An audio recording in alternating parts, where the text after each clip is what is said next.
From his Central Texas Command Center, deep behind enemy lines, the information war continues.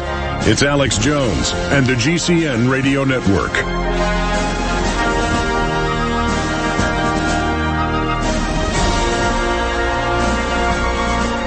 Welcome back to the Alex Jones Show. I'm David Knight, and we're taking your calls here. Of course, this is the day that we've learned that a second person in Dallas has come down with Ebola, the first person in the United States to contract it in the United States, the second person to contract it outside of Africa.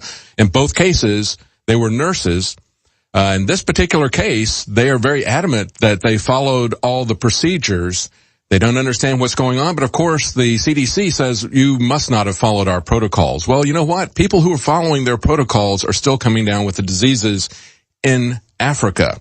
They don't have it under control there, so the question is, do they really have a full protocol? And the first protocol is you don't bring people into the country who have it. You don't allow that kind of travel into the country that we've seen. Of course, they are not going to do anything to control travel, to even screen people who have been traveling, because, of course, that would be politically incorrect. We need to keep our borders open. And this is the result of keeping our borders open. It opens us to terrorism, to disease, to financial ruin, because Obamacare, unlike what the lady from the Council on Foreign Relations told us, Obamacare is not going to solve Ebola. The two of those combined will destroy this country financially as well as by the millions of people dying if it gets out. But let's go to some of your calls now. Let's go to Darren in Texas. Darren, go ahead. Hey, David. Hey. What do you want to say? Talk to you. Listen, I've got a couple of points here. First of all, I work in a hospital in North Texas, and the equipment they're using is just protective equipment. It's a front gown with a face shield and a mask. It is not a hazmat suit. Yes. So we've got to be careful and distinguish between those two. Also, I want to know how much, what's the percentage of healthcare workers that are from Africa? I know I work with the number of them, probably 60 or 70%, and they travel back and forth.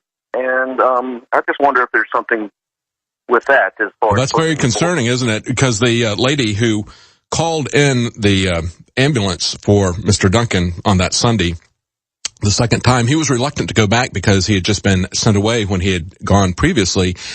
She worked in the healthcare industry, and when the ambulance workers got there, she told them, put on masks and gloves. He's from Liberia. There are viruses. She didn't mention Ebola, but she was concerned for them.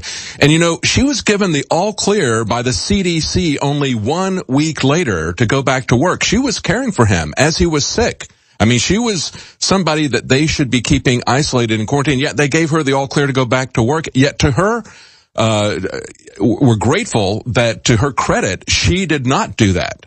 She isolated herself. I don't know if she is still doing that or not, but of course, giving her the all clear after just 7 days, it takes, from their literature, 8 to 10 days for it to manifest symptoms, up to 21 days. But after 7 days, they told her to go back. So again, we see this inconsistency with the CDC in terms of what they're telling people and what they're actually doing. That's very, very troubling. Do you find that troubling? I really do. I find all of this troubling, to be honest. I mean, they're just totally disregarding all the protocols that we've followed for years now. And to bring them in, I mean, there's only so many level 4 beds in the U.S. I think it's 19, yes.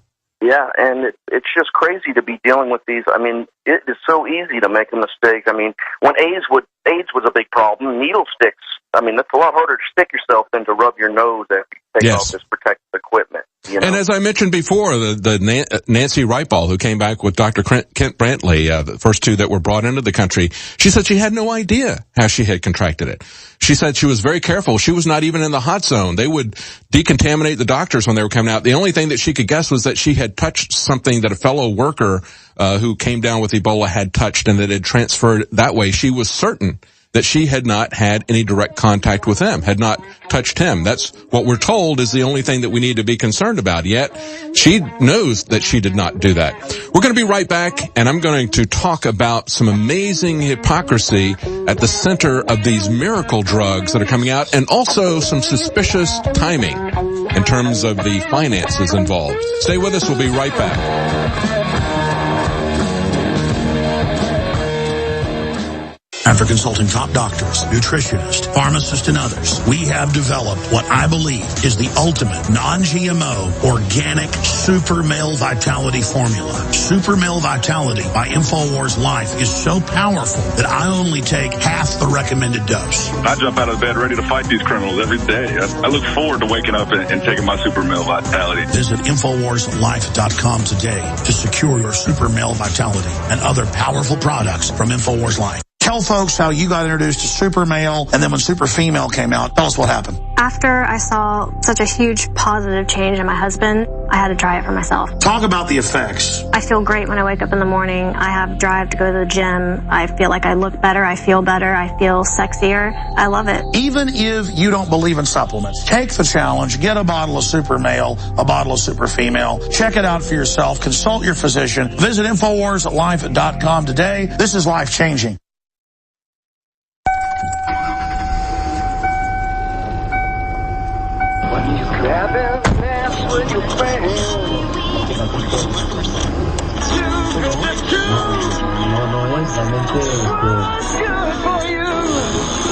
KLN, Los Angeles. Clone Radio. We play the songs that sound more like everyone else than anyone else. Clone.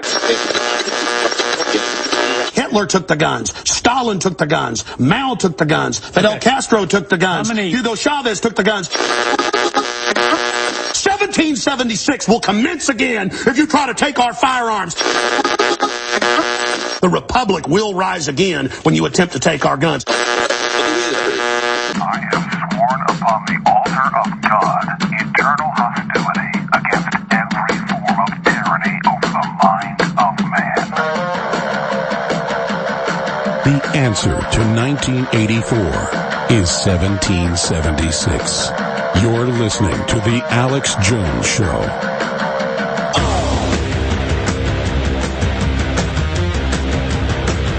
Welcome back to The Alex Jones Show. I'm David Knight, and we're talking about the new developments in Ebola. Of course, another person in Dallas coming down with it, a nurse, the first person to contract it in the United States. The second time a Westerner has contracted it from treating someone who's been brought back out of Africa.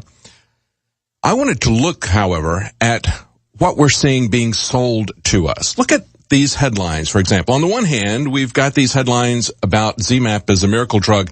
Trial Ebola drug ZMapp, 100% effective in treating monkeys. Then biotechs are working to speed Ebola treatment. Then another one, GMO tobacco mystery serum rescues Ebola virus victims. Wow, sounds like everything is fine. The only problem is that they just need some time to ramp up production and sell a lot of these to us. But then on the other hand, there's another treatment that's out there that you may not have heard them talking about very much. And that is blood transfusions, or as they call it, convalescent serum. And of course, it's from patients who are convalescing, and they take their blood plasma, their serum, they make sure that it doesn't have any Ebola in it, but it does have antibodies because they successfully fought off the disease, and they do a transfusion into the other patients. Listen, however, to the way they describe that. This headline from the Daily News, World Health Organization says blood from Ebola survivors found on the black market. Margaret Chan, director of the WHO, says patients who buy serum illegally run the risk of contracting HIV or going into anaphylactic shock and dying. Well, of course, that would be because you didn't match the blood type. That's a very easy test to do. For $10, you can get a kit retail, single quantity, to test the blood type and make sure you don't get the wrong type of blood. But of course, they want to put that out there. HIV, hepatitis, you can test for those at $100 combined cost for the two kits, single quantity retail. That's something that could easily be addressed, but they want to scare you about it. Here's another one. Black market blood. Desperate Ebola patients turn to illicit means for potential serum. Risk of AIDS and other bloodborne diseases skyrocket. Another one. Black market sale of Ebola blood survivors raises concerns. So I guess we should be very concerned about that. The only problem is that the people who have come down with it, the people who have been in country, value that very highly. They value the convalescent serum, the blood transfusions, very highly.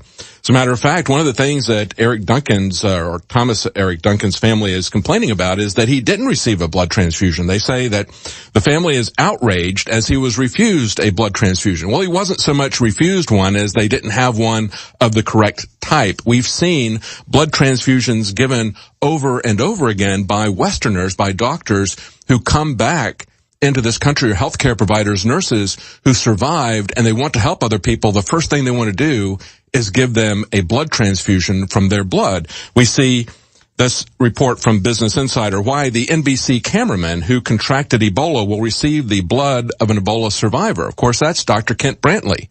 He's going to donate blood to this cameraman, Ashoka Mukpo, who was filming for NBC, and country came down with Ebola. He's going to get a blood transfusion from Dr. Kent Brantley, and he's not the first one. We also had another doctor who came back, and he was treated with TMK Ebola, an experimental drug. That's all you'll hear them talk about. But he also received several blood transfusions from Dr. Kent Brantley.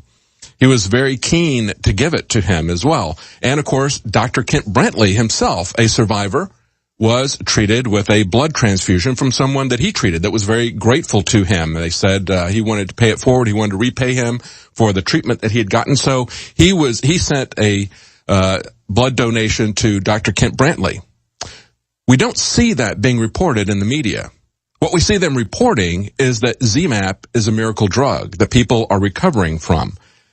In actuality, the people that we've been hearing about who've been coming back, most of them have received a blood transfusion and some experimental drug, like TMK or brincidofovir, which is what the cameraman is going to be getting as well. They're getting these experimental drugs, but nobody is talking about the blood transfusion. Now, what's really interesting about this, to me, is the hypocrisy at the center of this. Because if you look at the mechanism for ZMapp, it actually uses the same mechanism as a blood transfusion. The idea of both of these is that as somebody is fighting this, you give them reinforcements, or you give them an early injection of antibodies directly into their body. You don't wait for their body's immune system to respond and build its own antibodies. You give them reinforcements, essentially. And that's the idea behind the blood transfusions. It's not a new idea. It's something that's been around for quite a while, but it's something that they're not talking about. Actually, it goes back all the way to 2003. In 2003, it was reported by the Telegraph that a doctor in Hong Kong was treating patients who were suffering from SARS, sudden acute respiratory syndrome. You remember that was a massive epidemic in China. He was doing the same kind of convalescent serum. He claimed that he had a success rate of more than 60% for the experimental treatment, okay? He also said that although not all those treated with the serum had recovered, none had died so far. He said they just take longer to recover, or they're still in the hospital. Now, there was also a study about Ebola back in 1996. We've had several outbreaks of Ebola over the years. In most of the previous outbreaks, it was really just tens of people who got it. The worst ones, other than that, were there was a couple where they had about 300 people that came down with Ebola, one where there was 425. We've never seen anything where there are thousands of people who have contracted it, thousands of people who have died. This is so much beyond anything that we've previously seen. But during this 1996 outbreak, where there was 312 people who came down with Ebola, 80% of them died. But they did a study. They actually looked at this with 8 people, which I find is kind of interesting because as we've looked at these Westerners who've been given ZMapp, the miracle drug, that's also about 7 people. So it's about the same size population. Now, what they found with this study that they did back in 1996, they were very careful to screen the blood to make sure that it didn't have any other diseases, that it didn't have any Ebola in it.